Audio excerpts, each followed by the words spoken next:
acknowledgement of the lands that we're meeting on today. Well, no matter where you are in WA, I'd like to acknowledge the traditional owners of the land that we are meeting on, past, present and emerging.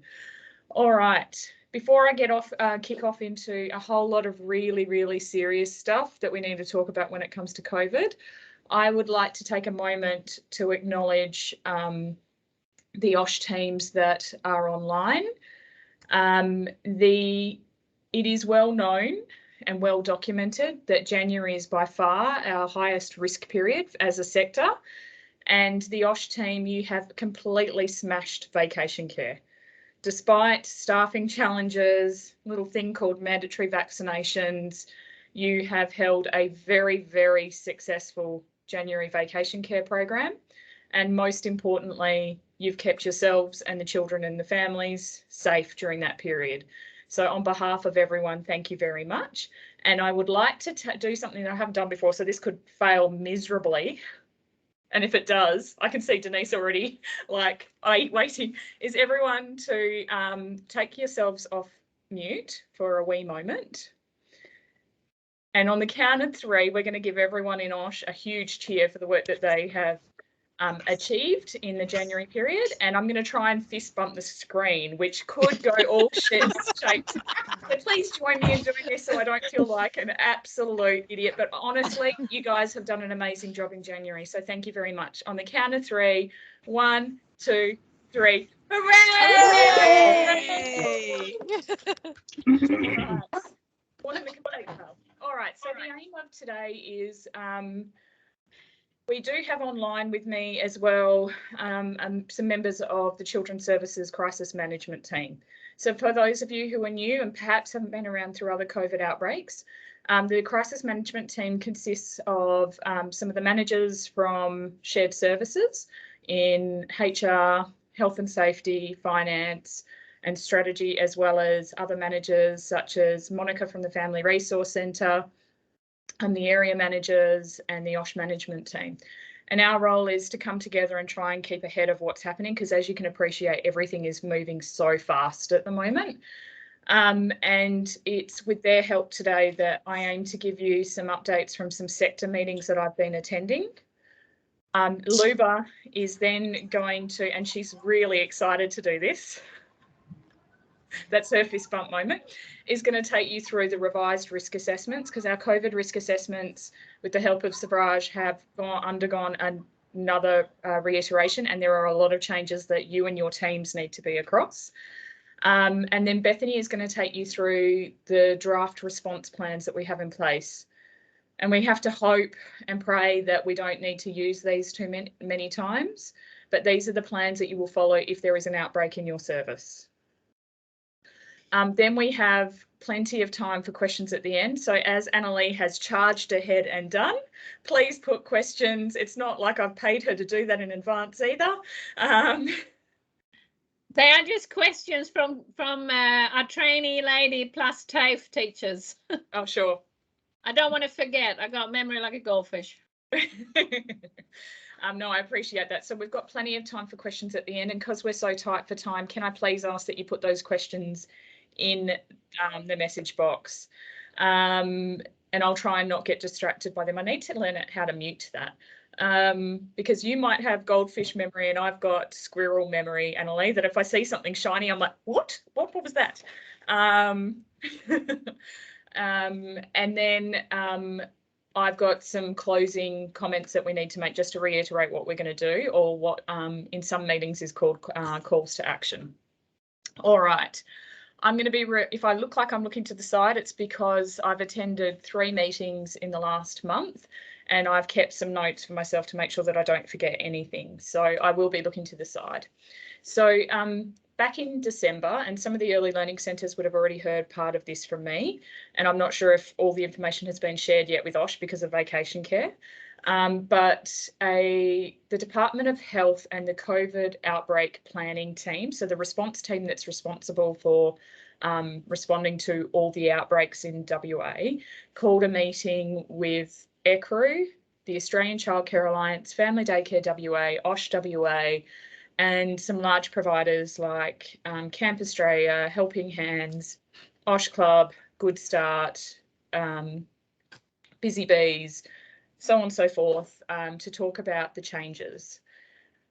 And because of a whole lot of circumstances such as vaccination rates, variants of outbreak and strains and everything else, the way that an outbreak is going to be handled in 2022 is very different to the way it would have been handled in 2020 originally or 2021. In 2020 and 2021, if a child had tested positive with no symptoms, it would have still triggered the same sort of response of centre closures. And now as case numbers increase, response rates will change, and it could include, just like an emergency room triage section, it might involve children still, the responses not necessarily triggering a whole central closure or even a partial centre closure if a child tests positive. They obviously can't attend the centre, but it doesn't mean the whole centre will be shut down. Now, all that, the categories of those responses have been categorised into different levels of outbreak, and those outbreaks are called Alpha, Bravo and Charlie. And it depends on the seriousness of the outbreak, and more information about that is in the response plans that you're going to see today and get sent tomorrow. It also works to establish that it isn't, under the old lockdown scenario, whole centre closures were happening. As we get more and more case numbers, whole centre closures will be unlikely. And what that means is that in an early learning centre, for instance, if we can demonstrate, if health department determined that there is limited mixing between kindies and babies and toddlers, then part of the centre might be closed with other parts of the centre remaining open. Testing of children might occur in part of the centre but not the whole centre. Testing of staff might be across for some of the staff but not all of the staff. So each scenario is really, really different. So finding a blueprint for that is really, really difficult. The other difference between now and then is that contact tracing, their responses will also depend on what the likelihood is, and it's a really challenging scenario for everyone to work through. From that health department meeting, we also, ECRU have then, and the guidelines were attached to this meeting invite for you to have a look through from Department of Health. ECRU have then told us, formed a group of sector leads, and that includes the same sort of meeting group, and we've had 2 meetings so far. In those meetings, one of the things that's been really useful is Good Start have actually commissioned research in their Eastern State services, so it's not just rumour or innuendo. They've had people actually from universities research it around what has minimised the transmission of spread in their Eastern State services. And the best way to reduce transmission is to move to an outdoor education model and to move from not only foyer drop-offs and pickups, but to outdoor models for that. So how that looks in early learning, and I know that we've discussed that with the early learning centre directors a couple of weeks ago, will look different in each service, and we'll do in OSH. Michelle, you're on my screen, and at Currumbine, there isn't really any reason why you shouldn't be able to move your drop-off section to outside underneath the veranda, similar to in our Bunbury, Ashdale, Port Hedland, Newman and Karratha services where there are big verandas outside. It's really important that ventilation is key to minimising transmission. So that means being out in the open air where at all possible, and obviously socially distancing with other adults. So with your area coordinators and area managers, you need to start to look at the risk assessment document that Bethany will take you through, Luba, sorry, will take you through today. And it's not the case of copying and pasting or just accepting what's in the risk assessment. Those prompts in the risk assessment are a guide, and you're going to need to apply what fits the service you're in, depending on If you are like Michelle at Currumbine, who has a demountable that is sole use, or whether or not you're at Port Hedland Early Learning Centre, or whether or not you're at Mercy OSH and in the hall that is set up and pat down. It's going to look different in each of them, but the key message is we need to minimise the time we're indoors and spend as much time as we can outdoors. In addition to that, the research from Good Start has said that the highest points of transmission between adults has actually been in staff rooms.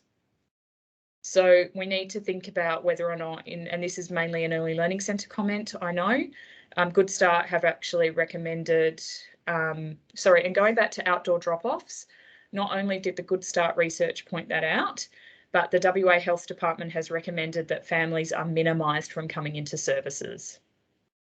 Okay, so what that looks like in every service is different, but we need to make sure that we are minimising that where we can.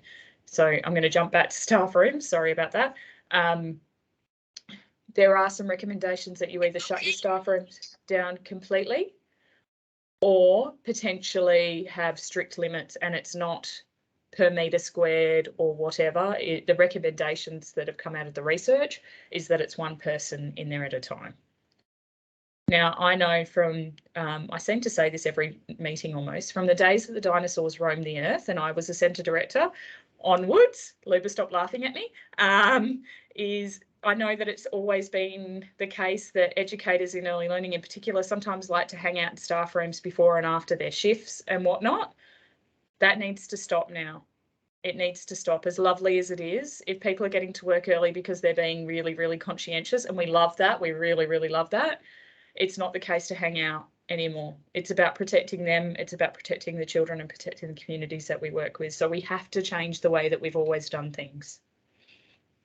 In the ECRU meetings, you may have heard the government announcement about isolation requirements for critical workers, including school staff and childcare workers, are going to be relaxed or made exempt, whatever language you want to use in that space, which for those of you who aren't aware, in essence means that as a critical worker, if you are the close contact of a COVID positive person but not presenting any symptoms, you still have to isolate at home. You can't go anywhere, but you can go to work.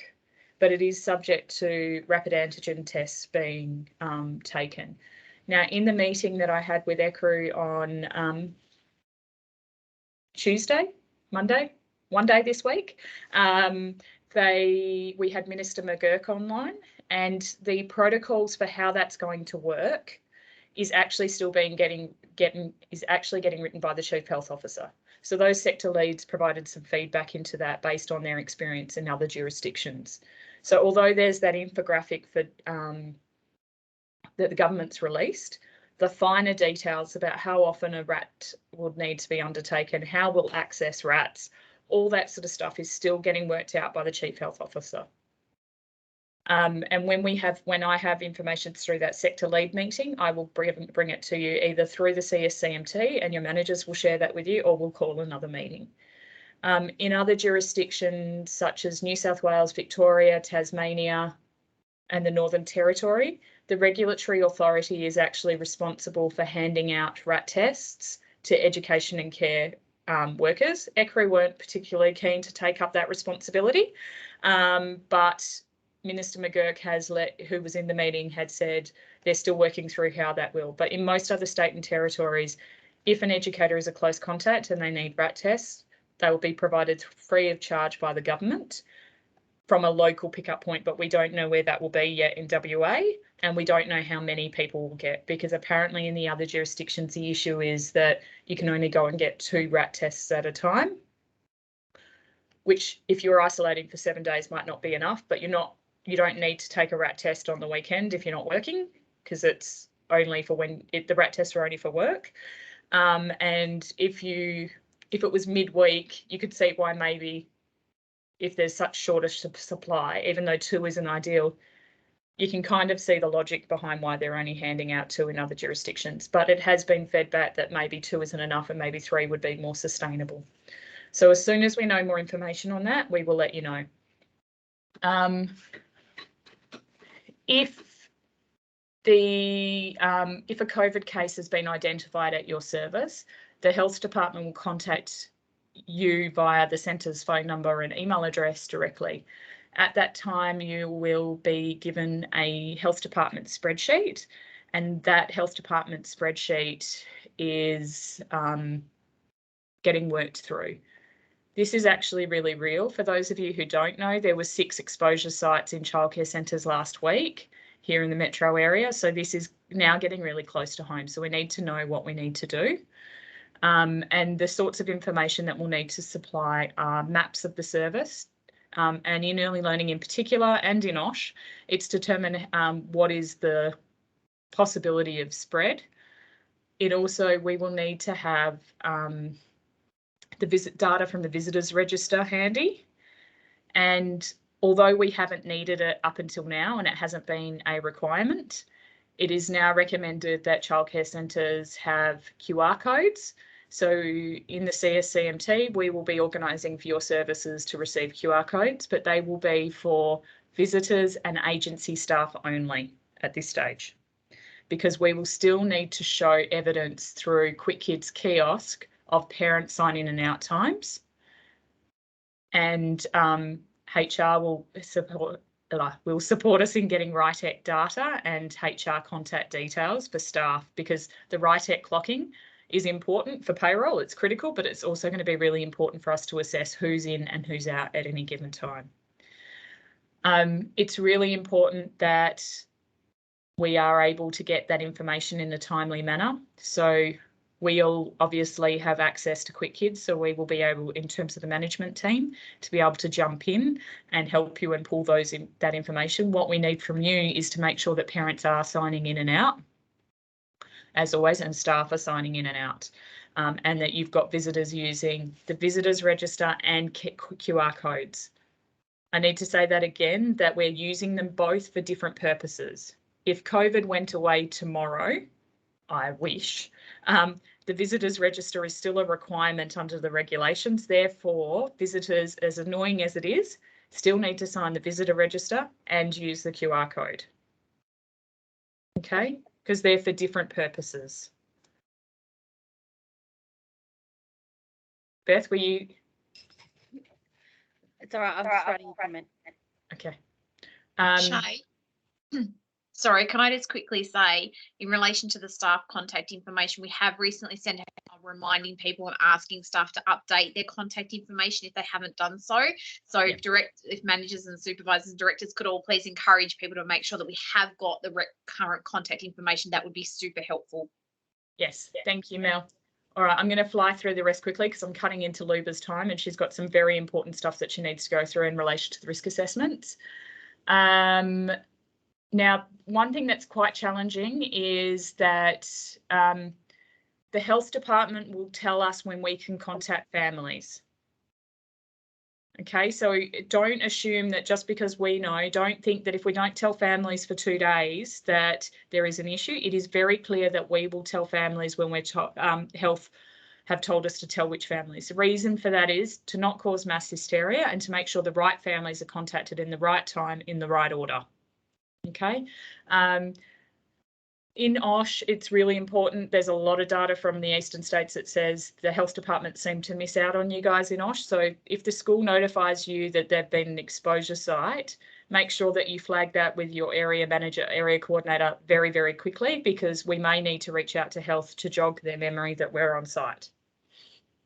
Last but not least, mask wearing has been a bone of contention. The ECRU newsletter that went out earlier this week was actually incorrect. They referred to the incorrect mask mandate details, and we're waiting on further advice from the Chief Health Officer, because at the moment the current exemptions only suggest that you can remove your mask when it's essential for enunciation with children. So it's not the same exemption that was in place last year. All right, on that note, and very, very quickly pass over to Luba, who's going to take you through the new risk assessment documents. Right, let's see if I can share my screen.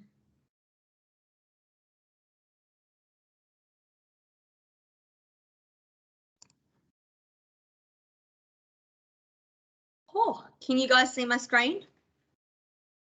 Yes, cool. All right, so like Shay said and mentioned, so we've updated the risk assessment based on the feedback that we got from over East, all of our Ys over there, and health advice and ECRU and all of that. So I'll go through it. I'm going to be cautious of time. So the top part, obviously filling out your service, making sure that information is all accurate and correct. Access of restrictions applying to education workers, that's involving our staff, making sure that they are all double vaccinated now as of 31st of Jan. Anyone that is not, they cannot work and they cannot be rostered on at all. For our rec centres, so Kalgoorlie and SJ, making sure that rec staff that aren't under the mandate are not entering our licensed spaces during our operational times. So make sure you include that if you're, well, Kalgoorlie and SJ. And then following on from the WA Healthy website, the categories, whether it's black, red, orange and blue, and where if you've been at an exposure site, so following those instructions, and all the phone numbers are in there. All right. So under the first section, which is our children's and families, so just making sure in here, really important that you are still following our guidelines and our policies in relation to children that are sick and that are unwell, making sure that if they are unwell, that parents are, that they're not attending the service, that the parents are collecting them if they've come in, after school care for OSH, that they are getting collected and whatnot. Ensuring that children are hand washing properly and that they are supervised during their routines, having educational sit downs and running through what, hand hygiene is, talking through, the children again. I'm referring a lot to OSH because that's my forte. So having those sessions and planning those experiences where you are going through with the children about effective hygiene. Making sure that our parents are wearing masks when dropping off and picking up, as that is still the mandate, and that's not probably going to change anytime soon. Supply of adequate sanitizer at the entrance, so making sure that your sanitizer is stocked up and that parents are using the sanitizer before using the iPad and signing in or out. And I actually already mentioned if the child is showing any flu-like symptoms to not attend. And so then at the bottom of that section is that parents and children are exempt from the education worker restriction on access. So we don't need proof of vaccination and that they are double vaxxed for our parents entering site, which, yeah. All right, next section is for our educator staff, labour hire, so our agency staff, volunteer and placement students. So all staff must notify their supervisor or manager if they are or a member of their family has been in a confirmed exposure site as soon as possible. Making sure that they also, if they are notified by the Department of Health that they need to isolate, that they follow those rules, and again making sure that they are letting their manager and supervisor know as soon as possible. At this stage, as per the advice, the casual contact doesn't need to isolate or undergo mandatory testing, but if symptoms do appear, they should undertake PCR test and isolate.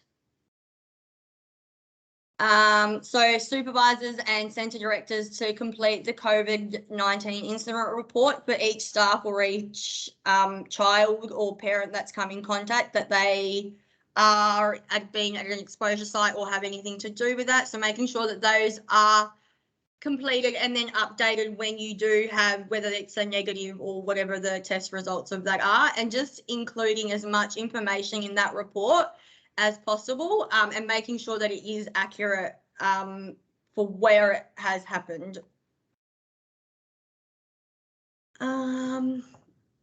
And then a really important one, so staff to maintain a confidentiality of any suspected cases in accordance with the Privacy Act. So if you do have, a child or a staff member that has, been at an exposure site and are, waiting for results or have come back with a positive result, making sure that that is kept confidential, that, any communication is confidential that is going out to families and staff.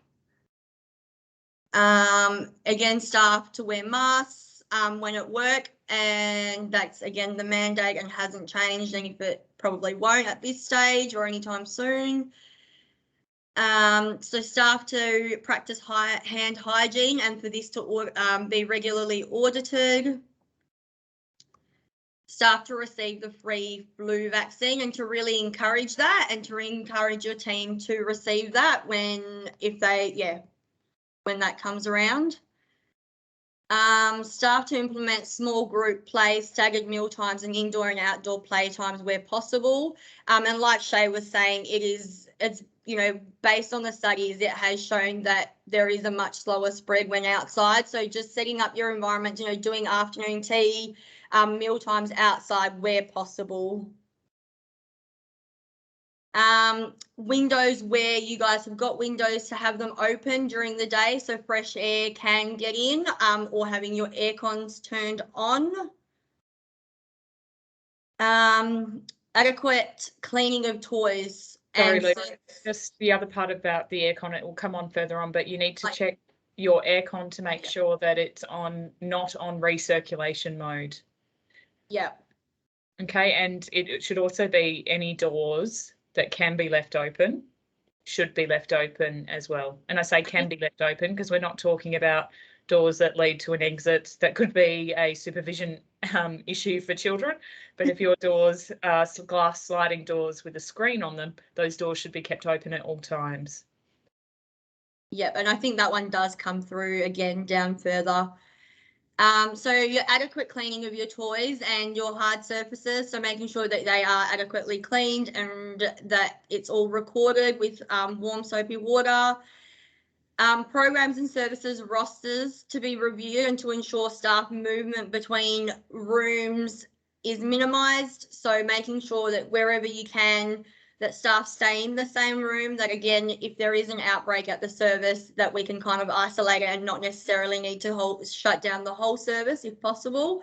In OSH, we are to be reviewing the rosters and ensuring the staff movement between the different centres where possible is minimised also, so our casual staff can be utilised between one particular service.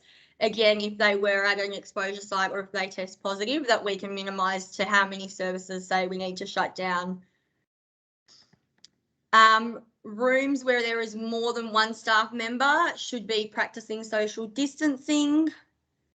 So educators must have had their first dose of the COVID-19 vaccine by the 1st of the 1st, 2022 and be fully vaccinated by the 1st of the 2nd, 2022, unless there has been a medical exemption documented, and that has been provided in accordance with the directions.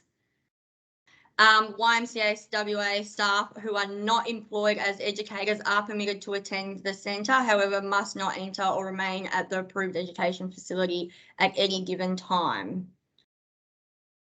Labour hire staff must be vaccinated in accordance with their dates stipulated above. So your agency staff still fall under the same category and they must all be double vaccinated. And that is the responsibility of, all our agencies, that they are ensuring that all their staff are complying with those guidelines. And I know in OSH with Nancy, we've got her double checking that just to make sure, but I would assume it's the same with the the ELCs, that the directors are double checking that they've got those certificates. A person who is on placement at YMCA must have their first dose of COVID vaccine. So same directions applies again for anyone that's on placement unless they've got a medical exemption. All mandated roles within the YMCA must get their third dose of COVID within 1 month of becoming eligible. And all of the Y Children's Services will be required to complete their refresher training in infection control. All right. So now moving down to the financial health risk, absent days and service closures. Sorry, So Liz, service- just to interrupt you quickly. Mm. Some of you may have remembered doing that training when COVID first came around in 2020. What we're asking is that all staff will redo that training because there's, you know, lots of things that may have lapsed because there's so much going on. So we're asking all staff to recomplete that training, just to clarify. Can you send us a link with that? Sure can, Annalie. All right. So services will need to apply for a CCCF special services grant if the service has had to close or partially close due to COVID-19, including in the absence of stay-at-home orders. So all services will be able to waive gap fees if a child is unable to attend due to the below 4 reasons. So the child or a member of their immediate household must isolate due to COVID-19 and can submit evidence. So that includes an SMS that they've received from the health saying that they have needed to isolate and that they need to get tested. The child is at high risk or severe disease from COVID-19. The whole service has been directed to close, or a partial service closure where the children enrolled in impacted rooms will be unable to attend until directed. If I can just jump in there, Luba, and mention that supervisors and directors, it is not your role or responsibility to administer that in Quick Kids because there are fines for not getting it right for childcare subsidy. Because basically by doing this, we can maintain our services financial sustainability by claiming some income through the childcare subsidy, but parents having no out-of-pocket costs. So if you believe a family is eligible for having their fees waived, please don't make any promises because the categories are tight, but ask for their evidence and pass it on to Anisha, Kate or Lily, and they will administer it in the system. At no time are you to delete or remove bookings from the system. Okay. So all children enrolled in the services will have an unlimited allowable absences during January and February 2022 in response to the Omicron wave. So absences relating to COVID-19 will not be included in the 52 allowable absences. The centre directors will inform their line manager as soon as possible, like Shay just said, if there is any, you know, children that do need to and notify Kate and Lily or Anisha if they need to do anything with the child with the bookings. The centre director will conduct a close contact assessment to identify any person who may have been exposed to the positive case. And all staff identified as close contacts shall be advised by the Department of Health on testing and isolation protocols depending on the caseloads. Sorry, Sabraj, can you delete the section that says the centre director to conduct a close contact assessment? Because the point below that actually supersedes it. It's Department of Health who will determine whether or not someone is a close contact.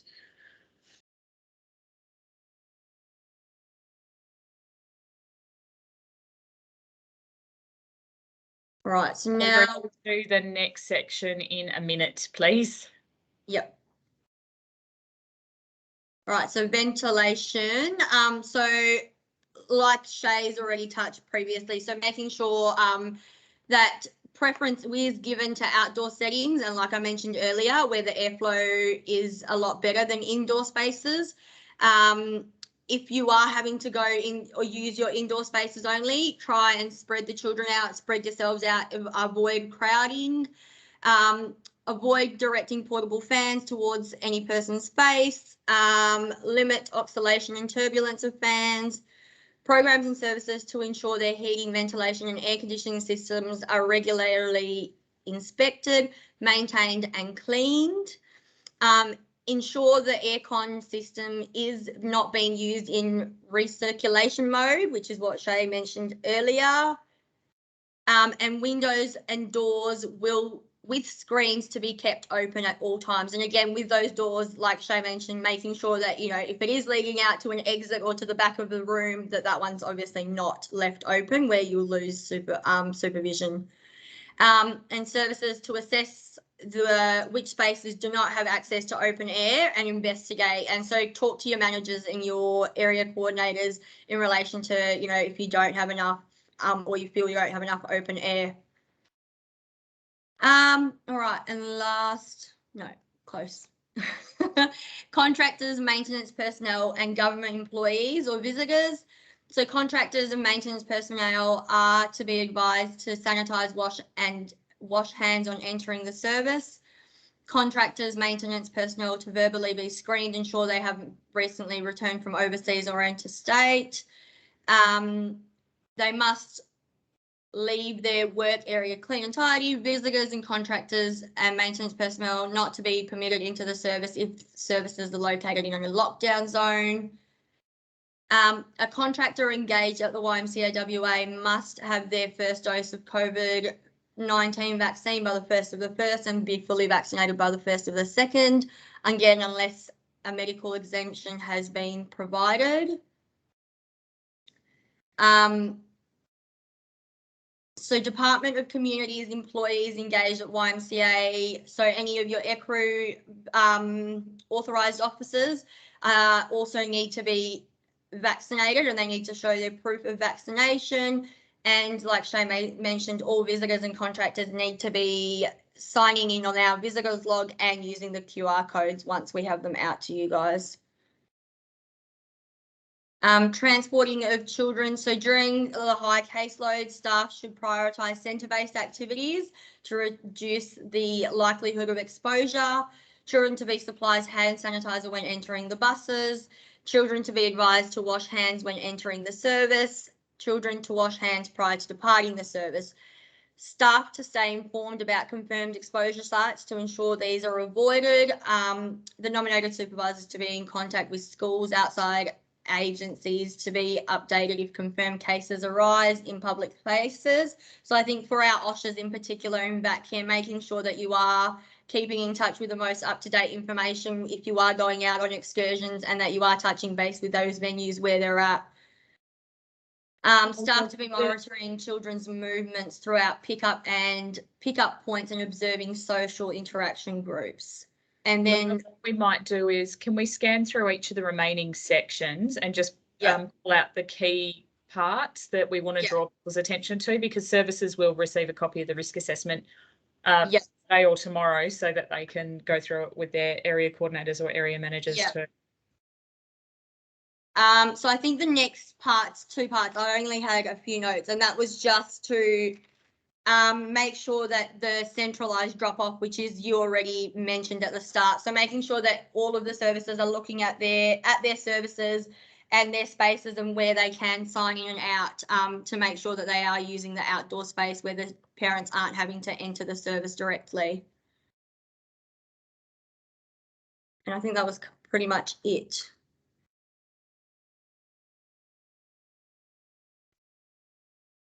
Yeah. Excellent. All right. Thank you so much, Luba. Right, Bethany, and we will, as I said, we've got some time for questions at the end. So Bethany, would you like to start sharing your screen now and go through the response plans?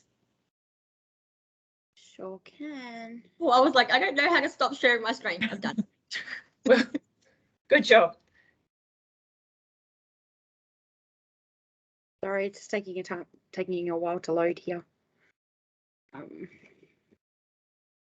Sorry, guys.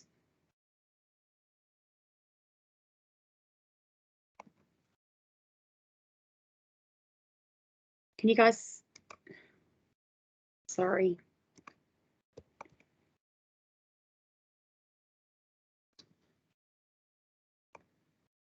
I'm fogging up. It's all happening over here. There you go. Can you guys see my screen? Yes. Yeah.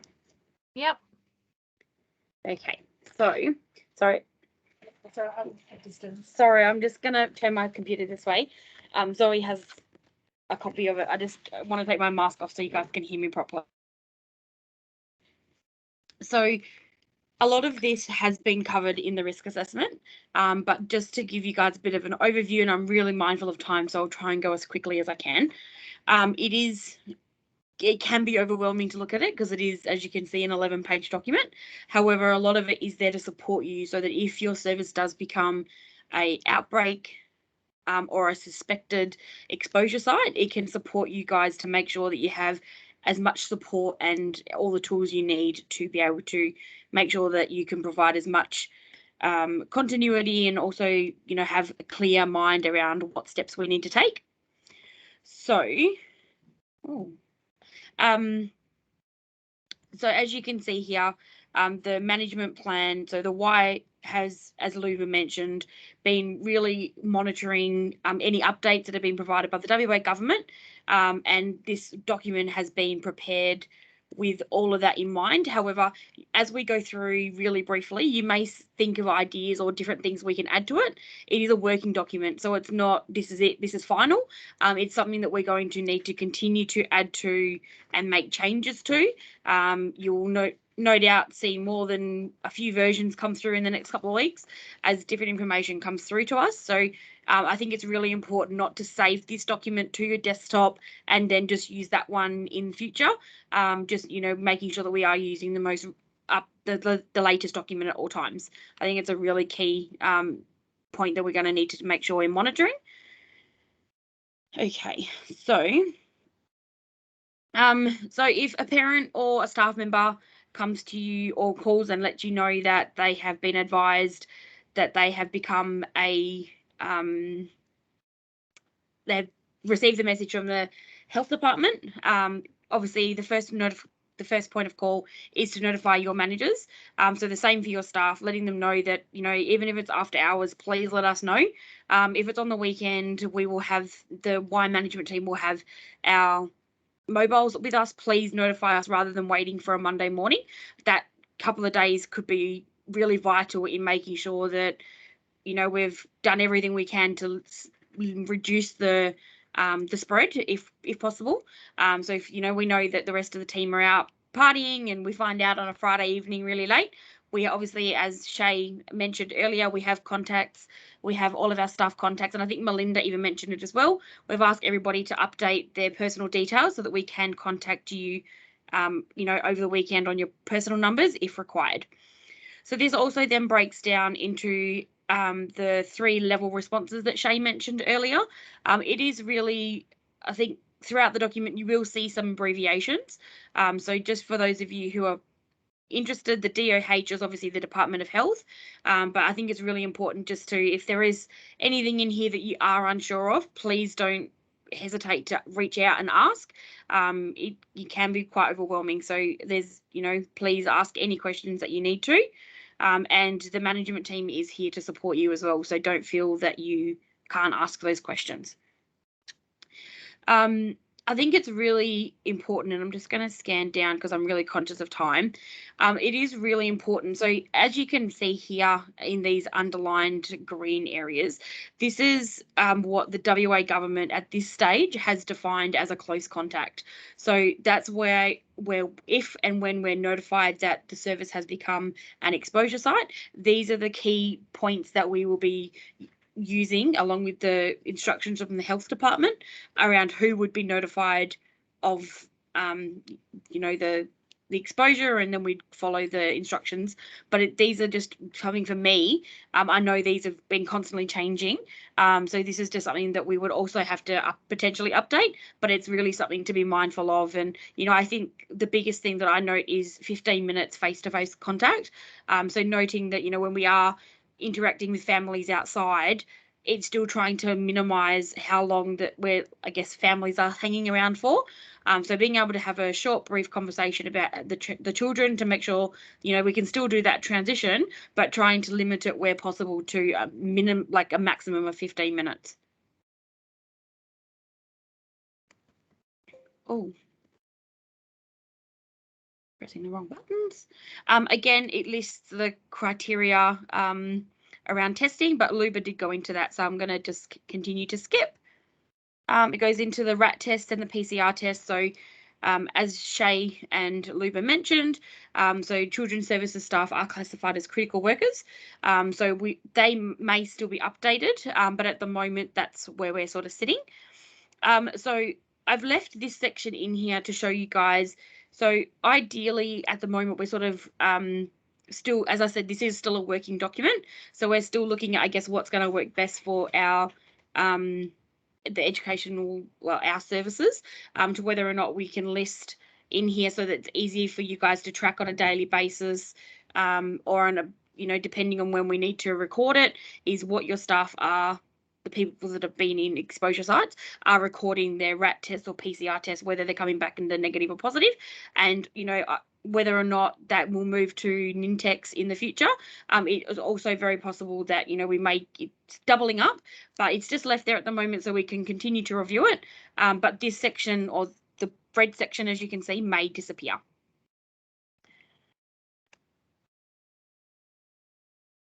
Okay.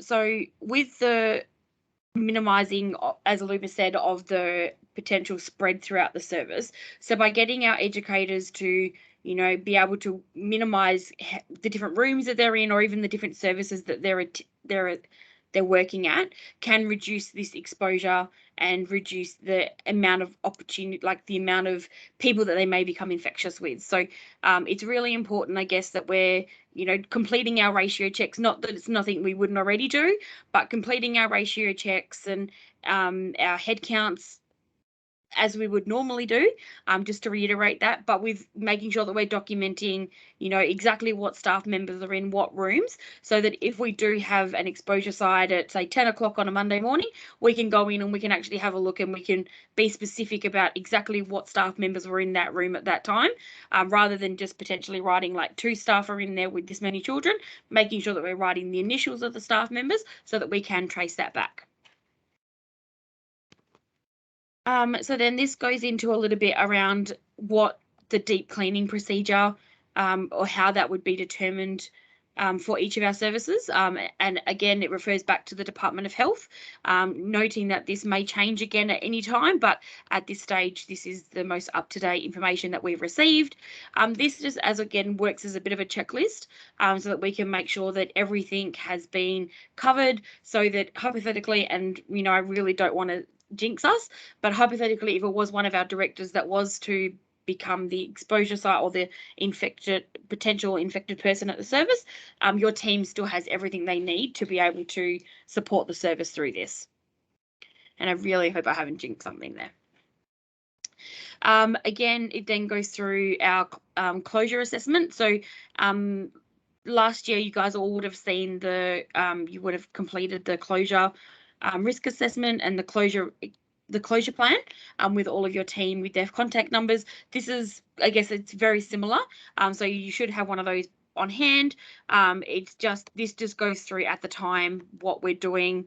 And I guess it's really important that we also keep that up to date with your staff contact details of your management team within your services. So for your ELC service, for our ELC services, it's making sure you have your staff contact lists up to date, so that if there is a potential closure within your service, you know, obviously who can complete that closure if required.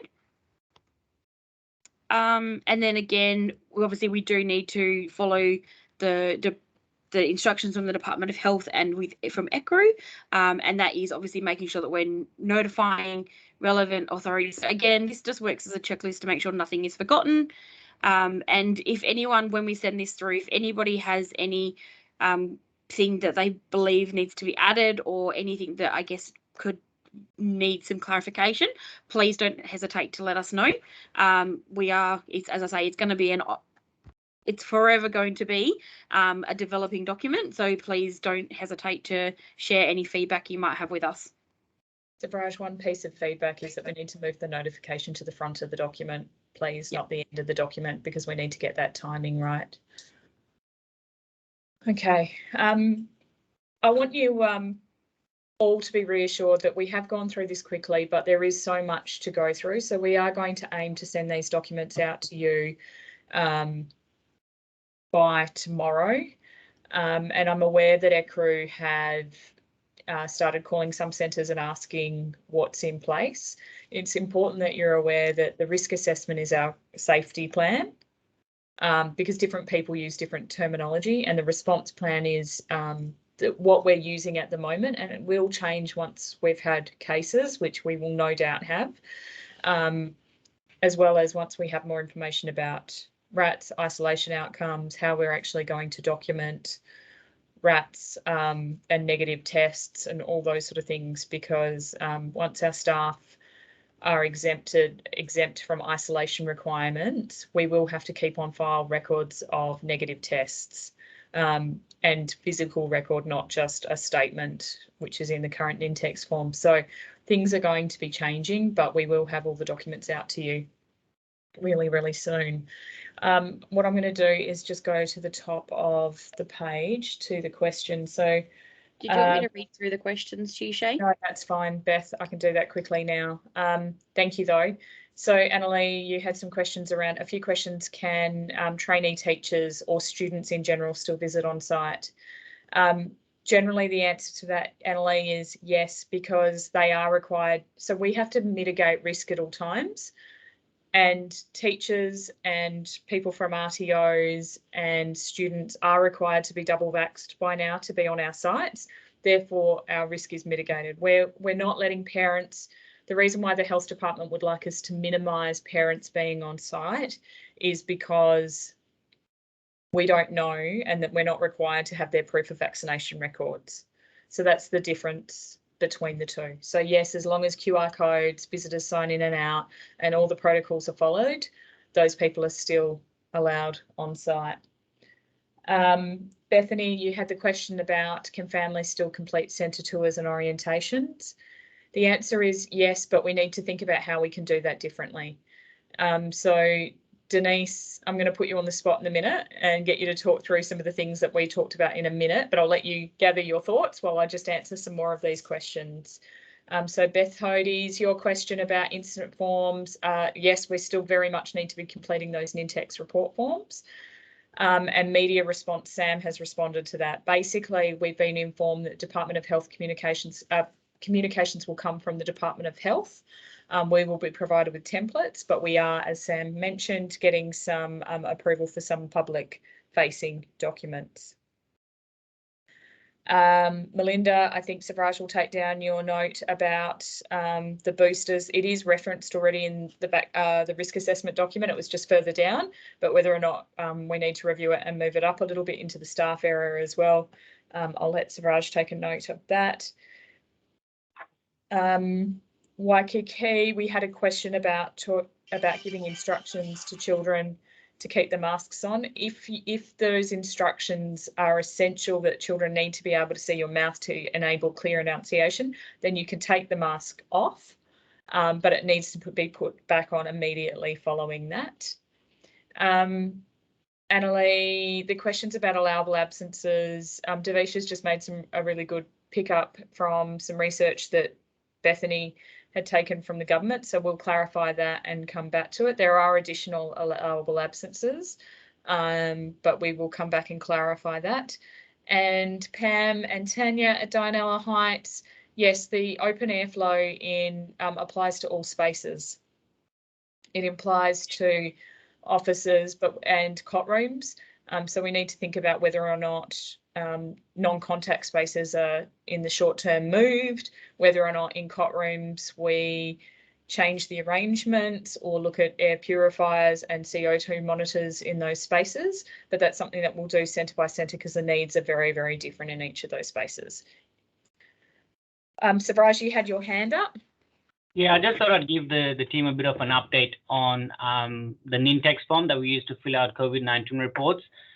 Given that they just recently released updated, I guess, testing and isolation protocols, I met with Yolanda and Suzanne to sort of see if we can, improve the form in terms of how much or what certain data we collect. So obviously, we're now required to have PCR or RAT test, and obviously we need to have that information captured when staff members are reporting incidents. So I'm currently drafting some sort of workflow as to how each of those categories would look like. So once I've done that, I'm going to send it through to Suzanne and Yolanda to review, and then obviously once we've made some final agreements, then we'll send it through to Empire. So it's the company who's going to update the form for us. Savraj, at the organisational CMT yesterday, I did recommend to the ELT that we actually don't do too much work in that space until we get the protocols from the Chief Health Officer. In the CMT tomorrow, we will just talk about it further, but there are different jurisdictional requirements for evidence on rat tests, and it looks different in every state. So, but we'll talk about that tomorrow. But yeah, for the services, there's definitely going to be a need to change the Nintex forms, because the volume of work the volume of notifications and the access to those forms is going to become really, really key as case numbers increase. Okay, sounds good. Thank you. All right. So, are there any other questions that anyone wants to pose?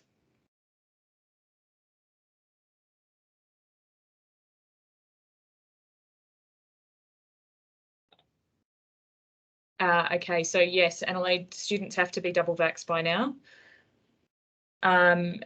Beth, can you explain your question for me a little bit, please? Sorry, on the induction work list checklist for workers that come into the centre, of course, we'll have to change some of those questions. Yes, you know, when they go through, here is Like where the trade deductions, Beth? yeah, the trades, yeah. Okay. Because we go through, here are the toilets, here's the, you know, if there's a fire, follow the instructions, blah blah. That well, those questions we need to add those to the induction checklist. That's what I'm saying.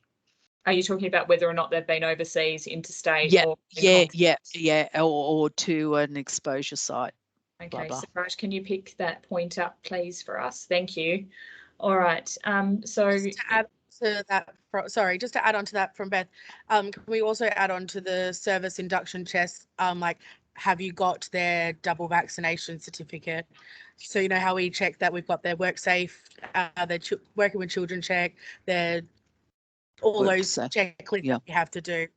are you talking about the employee induction checklists, like the educator induction checklists?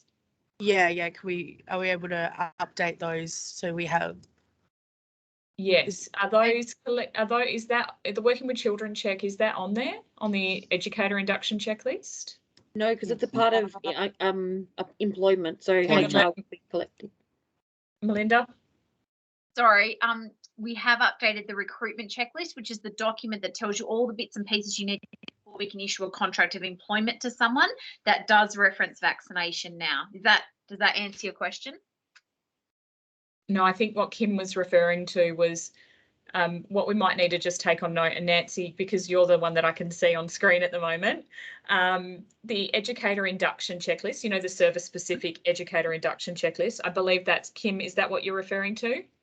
Yeah, that's the one. Yeah, I did one yesterday with a agency staff member who was new to my service, and I thought, this should really have you received their double their vaccination certificate as well. So before Nancy, I put that file into there. If working with children check and quals are on that induction checklist, then Kim is absolutely correct that we need to add that to that document. But if that's covered, I think it's just a double check to make sure the staff files are right on site. So Nancy, could you check that out for us, please? Those are really good. Sorry, no problem. Sorry to give you more work, Nancy. Don't be sorry, Kim. And now, hello now. Okay, so we've got, do we have signage for outside to notify parents to wait outside to pick up children? No, we don't. And that is a very good point. And Sam, if you can capture that for the CMT tomorrow, that we might need to talk about some graphics to create. This is moving so fast. So all these points and feedback are really valid. And thanks, Isabel. It is on the service induction checklist, so it looks like we'll need to make some changes. So there are lots of things as this moves and change that we need to update. So if you have any of those, please make sure that you let your area manager or area coordinator or myself know. Yes, Jackie, in the meantime, while you're waiting, you can definitely create your own poster, but when we get some pretty branded ones, just make sure they're replaced, please. All right, so can I just flag, sorry, don't forget, we have Lucid Press that has all the templates in there. So it's all branded. They don't have access to that in terms of licenses. But couldn't they just use your login? No, can we talk about that tomorrow in the CMT? Perhaps that stuff needs to be moved to Y Connect instead if it's going to be all of service access. But we can talk about the implications of that tomorrow for sure, because I think there's only logins for myself and Jacinta, and I'm not sure that that's sharing logins is what we should do. And last but not least, what information from the foyer should be moved outside? So I think it would be, yes, the prescribed information for now would be what we would move outside. Okay, all right, so in closing and some calls to actions, you will receive these documents, both the response plans and the risk assessments tomorrow. That's our commitment to you. And this meeting is being recorded. So what the call to action is for services is you need to share this information and the documents and the implications with your teams immediately. It can't wait for your next staff meeting in 2 weeks' time. Because as I mentioned before, 6 exposure sites in childcare centres last week, 3 schools in the metro closed this week, means that we need to get on to making sure that our staff are aware of what to do as soon as possible. As Bethany and Luba both mentioned, if you are notified by the Department of Health out of hours, that to make sure that you have handy not just your area manager or area coordinator, the other phone numbers as well as mine. I know that I get calls for what I got distracted by that message. We will talk about what that in the CMT tomorrow, rather than you having 100 requests, Sam, come through to marketing. We'll have some generic things that we'll develop tomorrow. But yeah, just making sure, please, that you have the phone numbers of myself and Shane and others handy in case that you are notified out of hours. For those centres located regionally, I understand that it might not feel like it is on your doorstep as much as it might be in other parts of WA, like the metro or in the southwest. But regardless, we need to make sure that these protective measures are implemented straight away. I don't think I can say it enough. Ventilation is key. Okay, it's the key in minimising transmission. So open the windows and doors and get those kids outside as much as possible. I was sharing with, and I forgot that Denise is going to talk about family orientations. I won't forget about you. It should be part of your opening and closing checklist that rain, hail or shine, that all the doors and windows to kitchens and staff rooms and bathrooms are opened straight away. And when you get, the last call to action is when you get your QR code, make sure it's displayed along with your kiosk tablet in a prominent location in those outdoor drop-off areas for a lot, and with your visitors register as soon as possible. All right, Denise, did you want to talk about quickly some options that again, it's going to be centre by centre, but some ideas for families.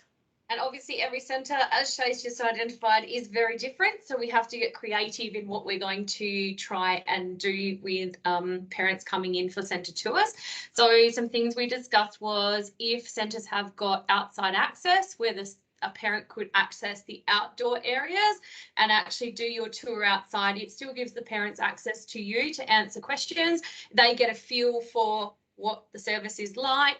We could look through windows if, like little peeping toms, but like if you've got a centre that you can actually look from the outside in, there are centres that you absolutely cannot do that. So organising tours when the children are actually outside, so that might be earlier in the morning, later in the afternoons, organising those tours when the children are supposed to be outside. It then gives the parents an ability to have a look in the centre. Obviously, we still need them to require wearing masks and all of those sorts of things, but we absolutely can't stop them coming for centre tours. QR code and the visitors register for visiting families as well. Correct, exactly. And obviously, you may get other parents asking those questions, and it's just about explaining to them that obviously we need to show a parent through. They're not going to feel comfortable unless they get to see the centre. We absolutely can't enrol a child who's only been to the front door. So explaining to those parents that it's okay, it's just a centre tour. We are trying to minimise the risk to your child by doing whatever you come up with. So whether that's outside tours or tours when the children are outside. And perhaps, Savraj, there's a point that we can add to the risk assessment that the centres can tailor for themselves about orientations for families. Yep. And then centres can tailor that point with any that they might, any of those suggestions from Denise. Beth, I absolutely love, your commitment to the role, but I'm not going to advocate for anyone to do orientations after hours. I love your commitment, and I could see Bethany's eyebrows when you typed that. I think they were mine as well. I just wanted to add to that, if it's okay, if I can, Shay, with orientations, also with parents wanting to come for stay and plays. That's just as valuable for parents to be able to orientate their children. So if we're going to be planning for them, and when we're going through that with the families, let's book it for when we know the children will be outside. Again, great opportunity for ventilation, but also the children and those new families then have the opportunity to build those starting relationships. Yeah, those that's foundational right. That's a really valid point, and Savraj might need to pick your brains about that, because there's orientation enrolment tours, and then there's orientation visits that we need to cover off. And Annalie, yes, we need to try and minimise. So if you are fully booked with a wait list, then you can let families know that you'll email them information and that you'll let them know and book in a tour when a spot becomes available. On that note, what I'm going to do is I will share via my OneNote meeting notes. They won't be pretty because in the current COVID environment, we've got to move very fast, but just in the spirit of transparency, I will share my meeting notes with you. They are in Shay Speak, so good luck. But just so you've got a record, there will be this recording as well that you can share with staff, but we do need to get this message out. Your teams need to know what they need to do in these responses, in these instances. If the information continues to change at the pace, expect there'll be another one in a week or maybe a fortnight, because we want to keep you informed. And if there's a better time of day or whatnot, please let your area managers know when we schedule that meeting. We will very much, Savraj, will it be you that sends the most recent copy out of the risk assessment and the response plans tomorrow to the ELC and OSH services? No, I will send it through to your team, and then if you want to flick it through once you're happy with it. Does that sound okay? Yeah, okay, we'll talk about it in the CMT tomorrow, but yeah, cool. As long as the services get a copy of that tomorrow. Sounds good. That's the main thing. Yep. All right, well, as always, thanks very much for everything that you're doing in your services. You're all doing an amazing job in very challenging scenarios. So know that you have the absolute appreciation of us, and we will talk to you all soon. Thanks, Shay. Thanks, See ya. everybody. Thank you. Thank you. Thank you. Bye. You Beth, guys. Bethany, can I please talk to you? Thank you. I'll call you, Susie. All right, thank you. Just leave.